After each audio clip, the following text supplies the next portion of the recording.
didn't even get to bronze.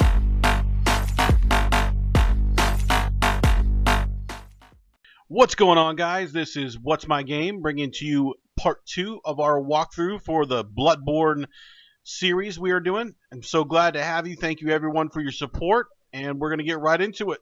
Thanks for watching.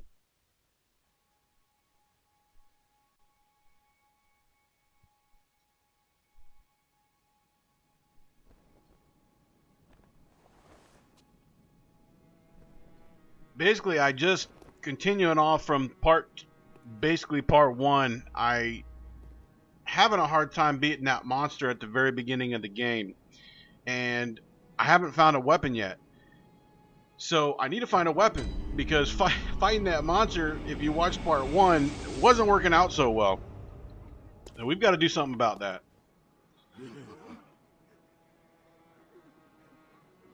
View Spectre.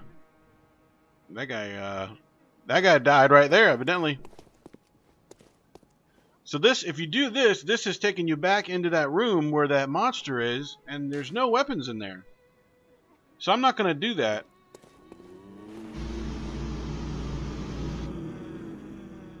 What's this? I'm still doing that damn candle pose. Oh, it's gone. What did I pressed something. I must have gotten rid of it. That's good. I'm not doing that damn pose anymore. Well, that looks like an axe right there. Oh, here we go.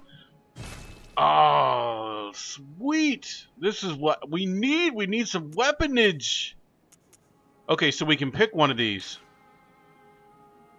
Do we want the saw cleaver, the hunter axe, or the threaded cane? Now, I don't know what all these numbers mean, but obviously it's something to do with the stats. This one has the best stats of all. The one on the far right is the durability. Okay, and the one on the left, I think, is the how much damage it does. So why wouldn't I want the one that does the most damage and has the most durability? That makes the most sense to me.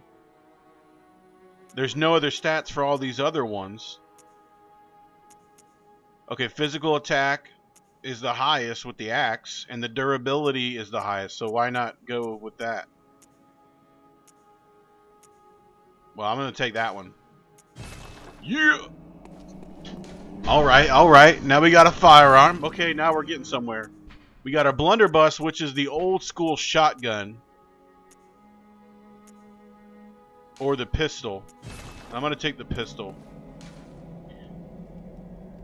You can leave messages to share with other hunters in other worlds. Okay. Pretty cool. Alright, so there's the problem. If you keep going, if you don't walk up these steps, basically, if you keep going back into that room and trying to kill that monster by hand, you're never going to succeed. Oh, here's the shop. The Bath Messenger. Here's where you can buy-ish. Not a bunch of shit there to set by, and I don't have any money anyway. But these are some sort of short ritual. A holy chalice is required. Holy chalice is required. I'm sure all these are gonna say that. Yeah, I mean there's a ton of them. I just wanted to make sure. I gotta be honest with you, I'm not really sure what the hell is going on right now. I haven't figured out a way to pull up a map or a mini map. Unless I'm just like slow, I can't find one. So I mean I've only spent maybe 5 minutes, 10 minutes tops that you haven't seen recorded. You know, off recorded, so I don't have really any experience with this game other than the part 1 and the part 2 you're looking at, really. So I don't really know what I'm doing, guys. So I apologize, but you know, when I do walkthroughs, I want to do it that way. I want it to be. I'm not going to be an expert, you know. kind of a first impression kind of thing, you know? But as I learn it, then you'll learn it. And if you're seeing this 6 months later and think about buying the game, then you can kind of see how maybe you'd react too, because I'm your average gamer, you know? By the way, when it's telling you to do that thing at the top, it's talking about the status button where it's saying left and right. You have to hit the left or right side of the status button. You don't actually swipe it, you just push your left or right side of the status button. All these little, this is kind of like a tutorial. I'm not really digging the way it's done though, honestly.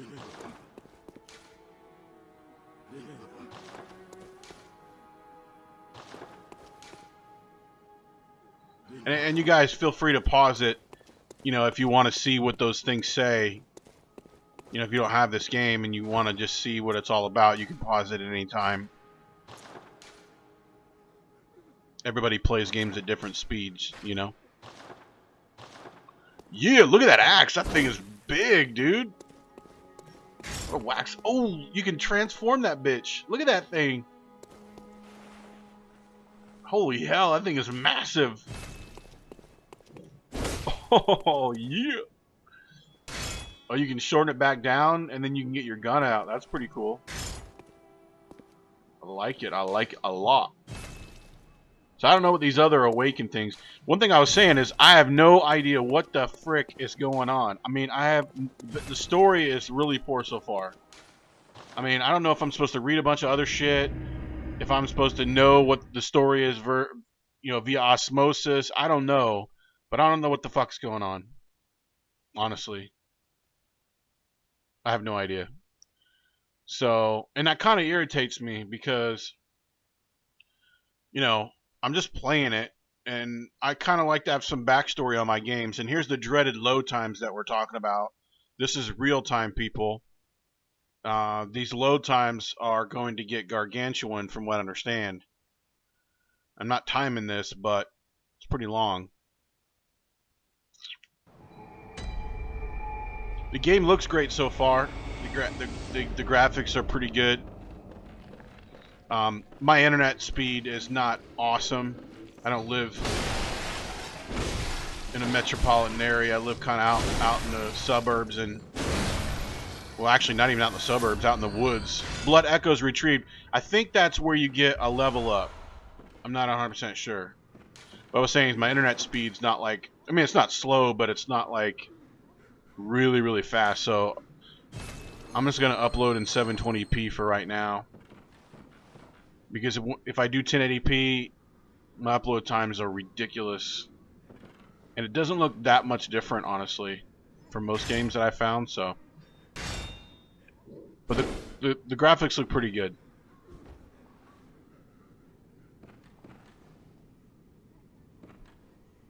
These Spectre things aren't working, I've noticed. There's only a couple of them that are working. Like, and another thing that annoys me is I don't understand what these appraisal things are all about. So first of all, I decided to play the game online. Maybe that has something to do with it, because at the beginning it says it gives you two options, to play offline or play online. So I don't know what that means yet. So right there, you can do an appraisal. And now it has two appraisals. So you can either say it was a lousy note or a good note, basically. And then it tells it how many times it's like been voted on, basically. I don't know how that helps anybody.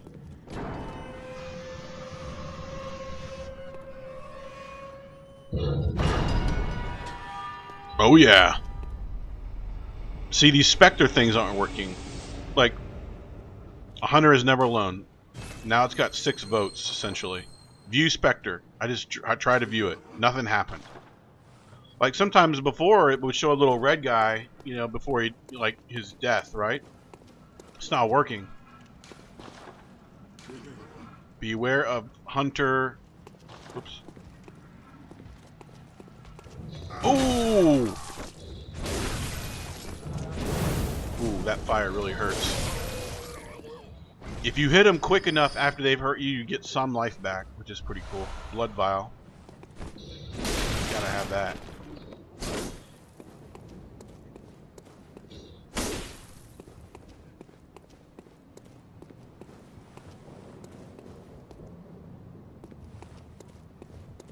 You can't run any faster than this.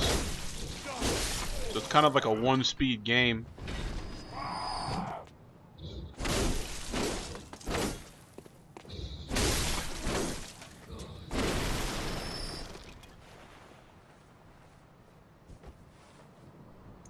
I think the problem is you play one game so much, you know, or you just get so used to one game's mechanics so much.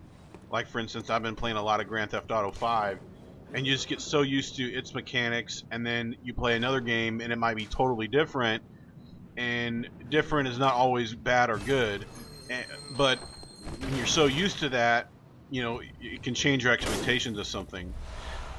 Ooh, Modolab cocktails, those are good. But I try to keep an open mind, you know, I really do, because, you know, how many games have I played over the last 30 years, 25 years? Thousands, right? So I'm pretty open-minded about being able to switch over to a different game mechanic, but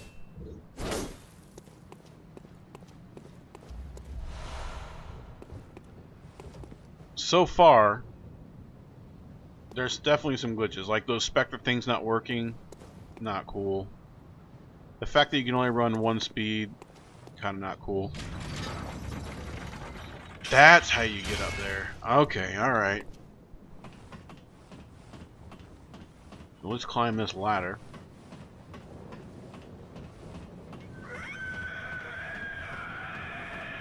Uh-oh, somebody's screaming at me.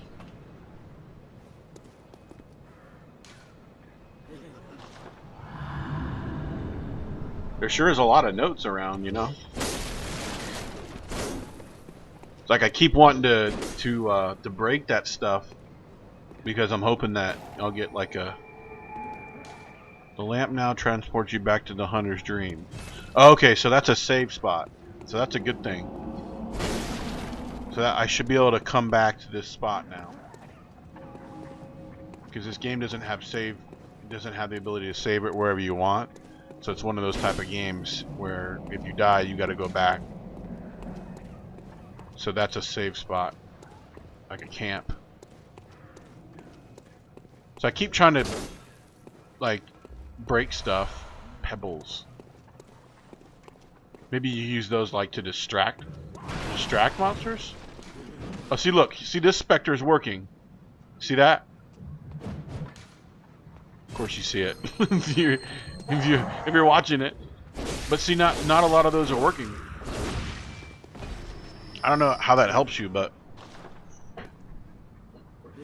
see, it's working. I just got to do it again. Like he's dodging that guy, and then he croaked.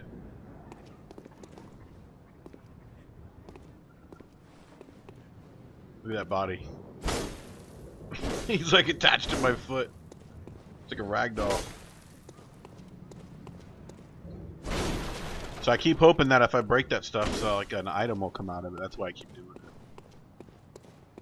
it. It really irritates me that I don't know what the hell's going on. You know, I mean, maybe it doesn't bother a lot of people. Maybe they just play the game and they're cool with it and like whatever. Like they don't mind. You know, comment below. But for me, it bothers me because these games have gotten so sophisticated. It's supposed to be like a movie, you know. So like, I should know what the hell's going on. Like, what's the story? Like, why am I here? Like, am I in a dream, or is this real, or am I here to save the world? Am I here to destroy the world? Like, what's the motive here, right? Like, that kind of bothers me. I don't know. Like, that's important to me. Well, guys, I'm going to end it here. Thank you so much for watching. This is What's My Game. This has been Bloodborne walkthrough and gameplay part 2. Please subscribe, mash that like button, tell your friends. Have a great day. Thanks so much. See ya!